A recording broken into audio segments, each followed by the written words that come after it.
built into all of our senses the ability to appreciate what you have created.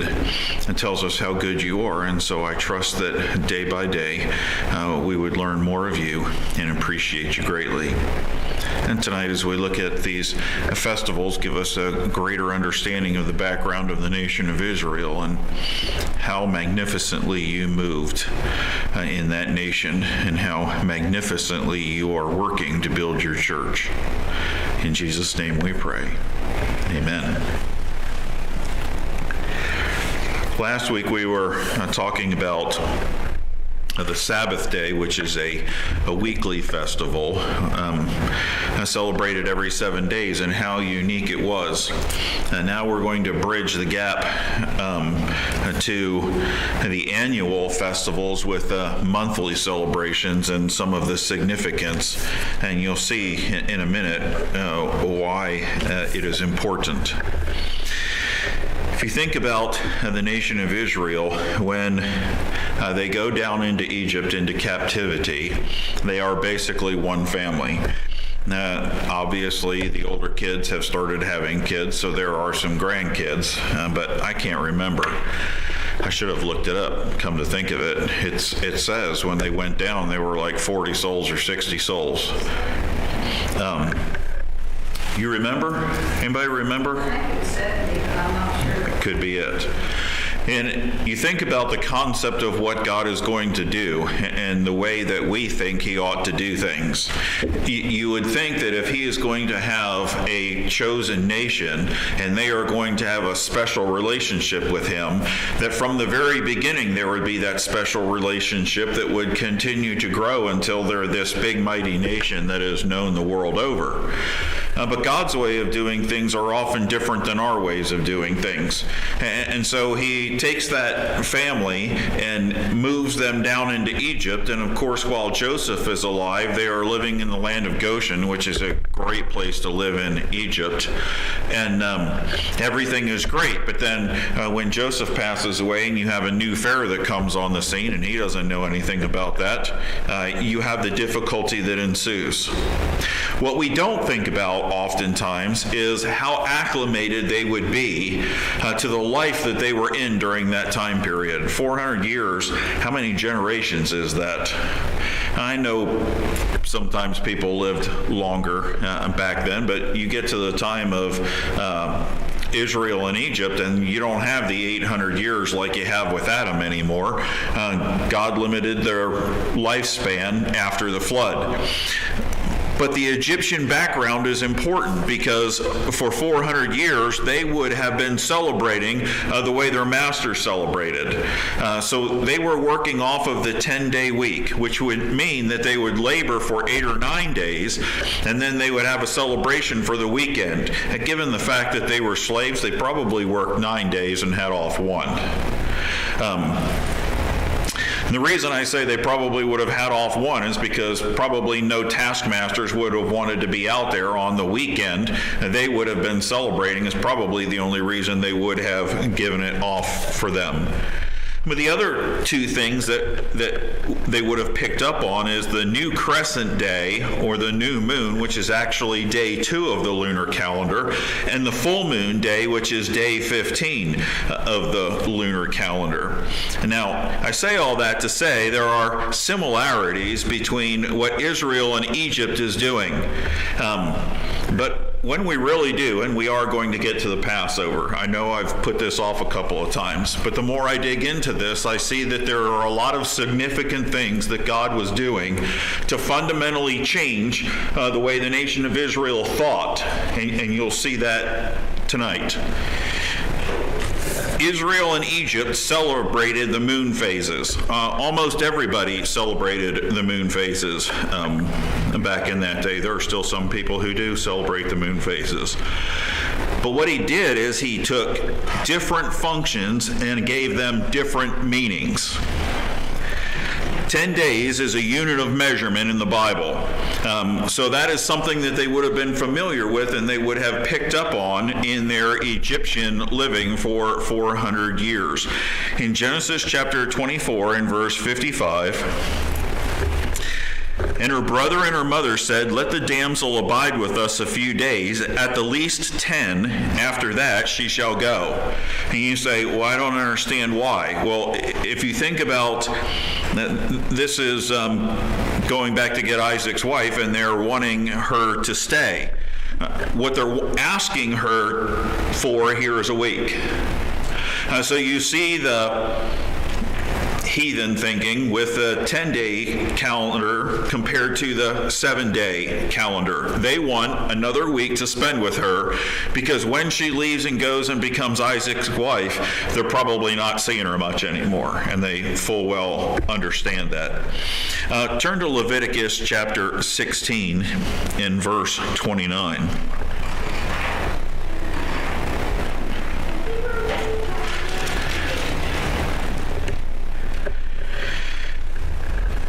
Leviticus 16:29, it says, and this shall be a statute forever unto you, that in the 7th month, on the 10th day of the month, ye shall afflict your souls and do no work at all, whether it be one of your own country or a stranger that sojourneth among you.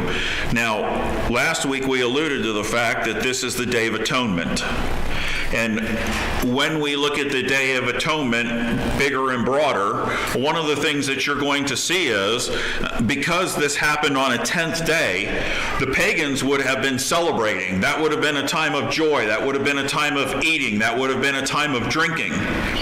But in the Day of Atonement, God flips it. Instead of a day when all the heathen are celebrating and drinking and having a good time, he takes a 10th day of the month and he flips it and he says, this is going to be the Day of Atonement. It is a day of affliction for you. That's the exact opposite of what they would have been used to the 400 years that they were in the nation of Egypt.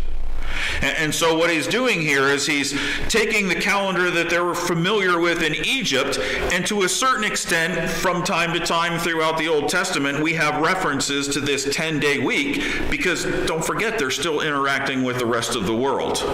So even though they're on a 7-day week calendar, probably everybody else that they come in contact with is not. In Joshua 4:19 and in 2 Kings 25:1, both times it says, on the 10th day. In other words, what they would have been used to as a heathen week is still a unit of measurement to them. It just has a completely different meaning. I want you to go to 1 Samuel chapter 25.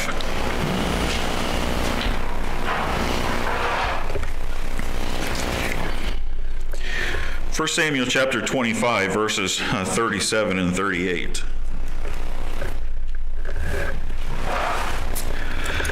But it came to pass in the morning, when the wine was gone out of Nabal, and his wife had told him these things, that his heart died within him, and he became as a stone. And it came to pass about 10 days after that the Lord smote Nabal, that he died. This is a situation where David goes to the sheep shearers. Nabal rejects him. Abigail brings all kinds of food. God judges him. And it's interesting that he gives him about a week. Now, it sounds like he had a heart attack, right? I mean, his heart died within him and he became as a stone. He probably just laid there with a massive heart attack. But it's interesting to me that God kept him alive for a heathen week before he smote him and he died. The separation, though, is what makes Israel so unique. They were very, very familiar with a 10-day week calendar. It shows up when Samson goes down to have his feast. He uses the 10-week calendar. Of course he does, because he's dealing with the Philistines. In Exodus chapter 12, like I said, we're going to get into this more here real soon when we dig into the Passover. This is the introduction of the Passover. And then in Exodus chapter 16, we have the detail of the Passover. But look at what he says here. And the Lord spake unto Moses and Aaron in the land of Egypt, saying, this month shall be unto you the beginning of months. It shall be the first month of the year to you. Now you remember when we flash the calendar up here, we get ready to look into Passover. We're going to put it up there again. It's what we call the religious calendar. It's not aligned with our political calendar of January, February, whatever. But the reason that he does this is he fundamentally changes everything that the nation of Israel knew up until this point. The Egyptians would have celebrated, the Egyptians would have celebrated, the Egyptians would have celebrated, the Egyptians did this, they did this, they did this. And now when he's getting ready to bring them out, he is going to fundamentally change even their thinking. And until I started studying this, I didn't realize you can read over these passages and not pick up on how significant the little details are to God. Verse 2. This month shall be unto you the beginning of months, it shall be the first month of the year to you. Speak ye unto all the congregation of Israel, saying, in the 10th day of this month. Why would that be significant to an Egyptian thinking individual? Oh yeah, it's the end of their week, so what are they doing? It's festival time. They have worked for 8 or 9 days. They have a day off. They're eating and drinking quite frequently to get drunk. You saw that with Nabal. He is drunk as can be, and his wife goes down to talk to him. He's so drunk she knows he's not going to make any sense, so she waits till the next morning. So here you are on the 10th day when everybody should have been celebrating, and look how he flips it again. In the 10th day of this month you shall take to them every man a lamb according to the house of their fathers, a lamb for a house. And if the household be too little for the lamb, let him and his neighbor next unto his house take it according to the number of souls, every man according to his eating. Shall make your count for the lamb. The lamb shall be without blemish, a male of the first year. You shall take it out from the sheep or from the goats, and you shall keep it up until the... Now we look at that and we say, well, I don't know, I guess you're just watching this lamb for 4 days to make sure that it's not hurt and it's not. And listen, if you go and read a lot of commentaries about it, that's what they're going to tell you. And that was one significance of what they're doing here. They were supposed to take a lamb without blemish. But what he's also done here is on a day when they were supposed to be celebrating, on the 10th, the weekend, okay, for the Egyptians, instead of celebrating, they're working. So everybody around them is celebrating, but they're actually getting ready for a festival. And on the 14th day of the month, which would have been the middle of a week, the start of the middle of another week for the Egyptians, they're going to kill the lamb. 14th is significant because it's 2 Sabbaths. He has established the 7-day week for them. They are going to have gone through a Sabbath, and they're going to go through another Sabbath, and then they're going to get ready to participate in the Passover. And so you see that he is fundamentally changing the way they think about this and the way they look at this. Over and over and over again, if you look, God calls them out, and on the 10th day of atonement, instead of celebrating, you're going to be afflicting, and actually that's the one festival where food isn't involved. They would go all day without eating food on the Day of Atonement, and that was so contrary to everything that everybody else was doing around them. While everybody's celebrating here, they're going out and they're picking their lamb, and they're watching it for 4 days, and then after 2 of God's weeks compared to the Egyptian week, now you're going to act and you're going to begin your festival. And so he changed their entire calendar. He starts their new year with Passover. He starts the preparation on the 10th, and they actually kill the lamb on the 14th day. Now we think of Israel being led out of Egypt physically. They are going to form a new identity as a nation. They go in with 70 souls, and they're going to come out with this great big multitude of people that Pharaoh is scared is going to take over if they don't start doing something. But they also have to learn to celebrate things differently. So he gives them a different calendar, and he gives them different weeks. One of the things also that he is going to change is he is going to change their monthly festivals. New moons and the full moons. almost always worshiped. Festivals, things going on. And nowadays, when we look at it, it's been given a bad name because our calendar doesn't function that way. But when you read certain passages in the Bible, you need to be in context, and you need to be in their thinking. You can't be in our context and our thinking. Probably the oldest festival in the nation of Israel is celebrating the festival of the new moon. Now go to Numbers chapter 10 and verse 10.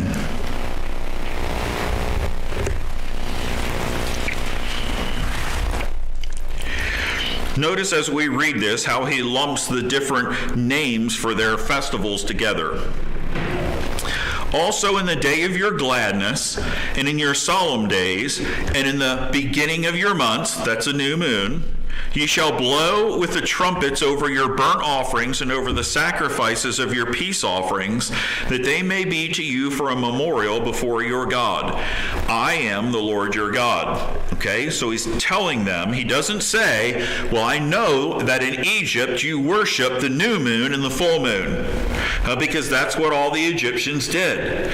He's telling them there is a specific purpose for having a festival of a new moon or having a festival for a full moon. And the purpose is seen here, that they may be to you for a memorial before your God.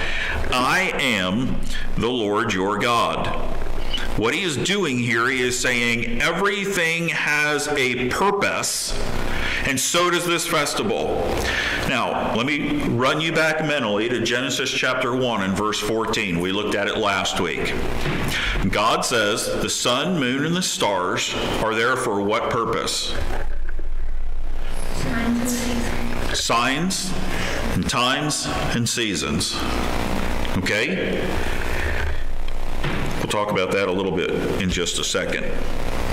So when God creates all of the things that we see in the heavens, everything has a wonderful purpose in mind. The stars, including the constellations, which you probably know, maybe you don't, they don't make any sense from anywhere but Earth. You go anywhere else in the galaxy and look at the constellations, and they don't make any sense. Nothing lines up on any of the constellations unless you are right here on planet Earth. Sorry, that's a God thing. I mean, he just set it up that way. We would notice and take note. Now, every time God sets up something with a good purpose, what does Satan end up doing? He ends up counterfeiting. And so you have sun temples and moon temples, and you have these big things that are all over the world that are aligned with the winter solstice and the summer solstice, and all this thing that creates all this problematic worship. Okay, that's what the heathen are doing. That's what the Egyptians are doing. But let's not forget the original purpose they were created for, signs. What kind of a sign can the stars be? Well, I can tell you a big one that happens before Christmas and ends at Christmas. Right? I mean, the wise men knew exactly what they were looking at. They recognized it. That is an incredible thing to me. That is mind-blowing to me. That wise men from Babylon, from Persia, can recognize what God's doing in the stars and follow it all the way back to Jerusalem and ask, where is this? And go to where he is because of that star. That's a sign, right? You also have for seasons, the calendar. You also have navigation. They didn't have GPS when Christopher Columbus was sailing around and when everybody else was sailing around years before him. And so what did they do? Well, they used what's called a sextant. And if you can find a fixed star in the sky and another fixed one, any two fixed points, and you can navigate anywhere you want to in the world. Now, we're not very familiar with constellations nowadays. Most of the time they get a bad rap because of the horoscopes and all that stuff that goes on. But a lot of the constellations were used because some of them have very important fixed stars in them. And if you can't necessarily find that star, but you can find the constellation, even if you can't exactly find that star on a stormy night, if you see the Big Dipper like this and the handle coming out, you go, okay, I got to go that way. Might not be exactly where you want to be, but you're pretty much going in the right general direction. Okay? So the heathen have perverted it. They worship the lights in heaven. They use horoscopes. They do all those kinds of things. And because we hear those types of things, we think, oh no, bad, bad, bad, bad, bad. It's not why God created it. He didn't create it to be bad. It was warped that way. In Hosea chapter 2 and verse 11,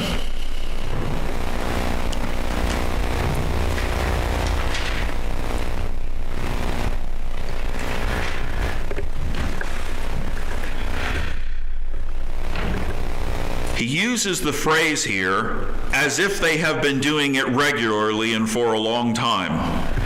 I will also cause all her mirth to cease. Now, does he say that it's a bad thing? No. He says these are happy days, these are wonderful festivals, he's just going to cause them to cease. And look at the list. Her feast days, her new moons, her Sabbaths, and her solemn feasts. If you look at those categories, you can take all of the things that Israel celebrated and divide them into those. We started with Sabbaths last week. Now we're going to talk about the moons, and then we're going to get into the annual ones here to come. Amos chapter 8, verses 4 through 6. Like I said, anything that God designs to be good, man usually figures out a way to pervert it. And in Amos chapter 8, verses 4 through 6, they're not celebrating them properly. They're not functioning the way they ought to. Hear this, O ye that swallow up the needy, even to make the poor of the land to fail, saying, when will the new moon be gone, that we may sell corn? Well, you didn't do business on a festival day. And so every time there was a new moon, they were having a festival, and these folks, instead of looking up at the sky and saying, what a wonderful creator we have, how faithful he is, that every month after month, when we celebrate this festival, it's supposed to be something that tells us who he is and how great and wonderful he is, and all they can think about is, boy, I wish we could get done with this stupid day because I could be making money selling corn. Same thought with the Sabbath. In the Sabbath that we may set forth wheat, making the ephah small and the shekel great. In other words, what he's saying is, it's not just bad enough that you're selling on the Sabbath day and having no regard for keeping it holy and paying any attention to the Lord, but they're making the amount of wheat, the ephah, small, and they're making the shekel great. They're using improper balances and cheating the people. So the whole concept of celebrating these festivals is warped because they've gotten to the point where they just rather do away with them because they're losing money because they can't buy and sell and cheat people on that day. I want you to turn to 1 Samuel chapter 20. There are other examples, but I just want to show you from King Saul's. Never picked up on this before with Saul and David. Now, Saul's been chasing David all over the countryside, but Saul obviously had a regular habit of celebrating the new moon. And you see it in 1 Samuel chapter 20, verses 5 and 6. David said unto Jonathan, behold, tomorrow is the new moon, and I should not fail to sit with the king at meat, but let me go that I may hide myself in the field until the third day at even. If my father miss me at all, then say, David earnestly asked leave of me that he might run to Bethlehem, his city, for there is a yearly sacrifice there for all the family. Why would they be doing a yearly sacrifice for all the family in Bethlehem on that day? Because it would have been a special family deal celebrating the new moon. That's what we see here. And jump down to verse 18. Then Jonathan said to David, "Tomorrow is the new moon, and thou shalt be missed, because thy seat will be empty." See, if you don't understand what's going on here, you just assume this is an everyday dinner practice. But that's not what's happening. The king is celebrating the new moon festival, and every new moon, the table was set, and everybody had a particular place that they were supposed to be in it. So when the king sits down to eat, and he looks down the table, and the fourth seat down on the right is missing, he's like, "Where's David?" Because that's David's place at the festival feast. 2 Kings also talks about the same one. And what about full moon? A full moon is a little bit more interesting. Turn to Psalm 81 and verse 3.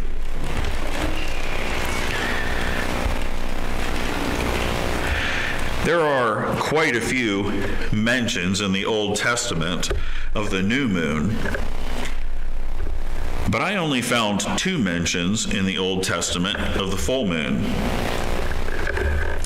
Psalm 81:3 says, "Blow up the trumpet in the new moon, in the time appointed, on our solemn feast day." Now, when you read that in English, you think it's all talking about the same day, right? Because it sounds like the other 2 phrases are describing the new moon. But then you dig into the Hebrew and you find out that that's not true at all. They're actually 2 completely different Hebrew words. The new moon is chodesh, the same word that's used to describe month. So if you're saying in the month, they use chodesh because the month would start at the new moon. Makes sense. And so they didn't have to have 2 different words. They used the same Hebrew word to talk about a month being from new moon to new moon, chodesh to chodesh. But this one here, time appointed, is kisei. Kisei literally means the festival of the fullness of the moon. That's the Hebrew translation of kisei. And so when you look at that, what he's saying here in Psalm 81 and verse 3 is, blow up the trumpet in the new moon, and in the full moon, and on the solemn feast day. So it's a command that on those 3 types of festivals, they ought to be celebrated with music. I'll go to Proverbs chapter 7 and verse 20 as we close here.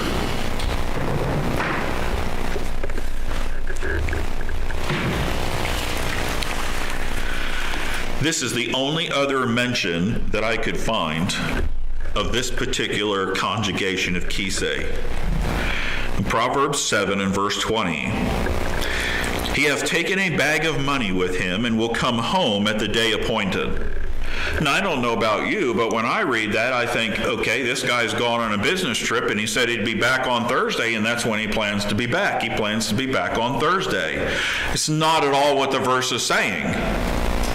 What the verse is saying is, hey, where is the goodman of the house? That's what they're asking him. For the goodman is not at home. He has gone on a long journey. How long of a journey? He has taken a bag of money with him, so he's got a lot of stuff for his expenses. How long do you think he's going to be gone? He will be back at the festival of the fullness of the moon.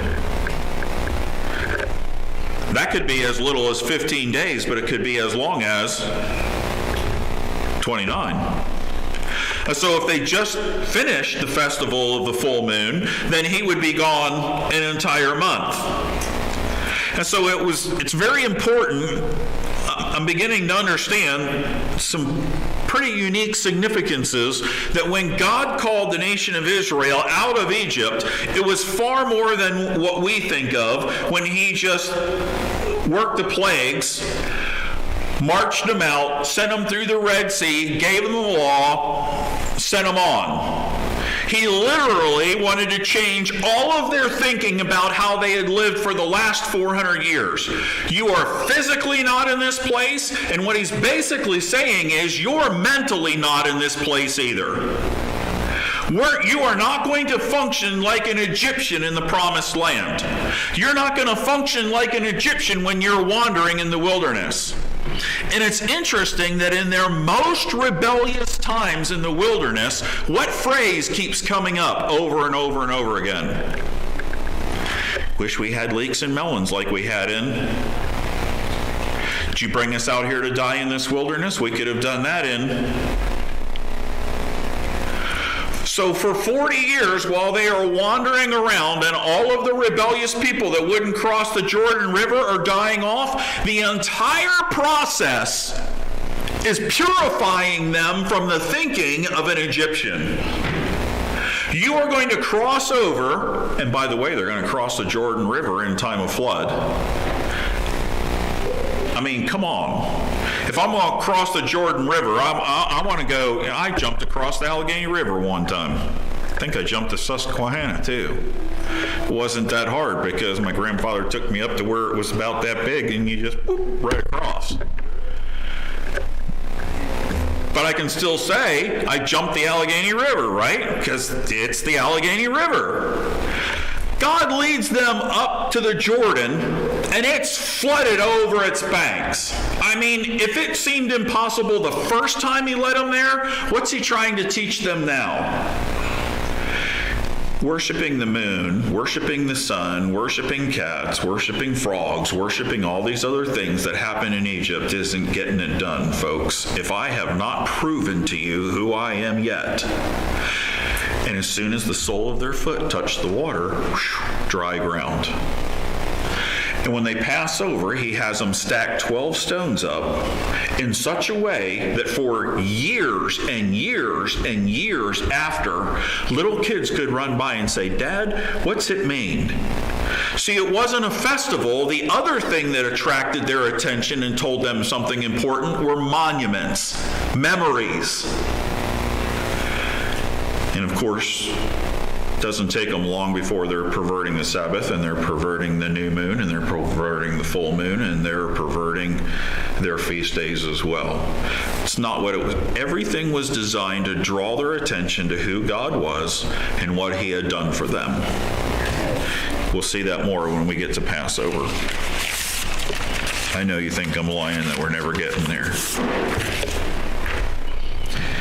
Praises or prayer requests tonight?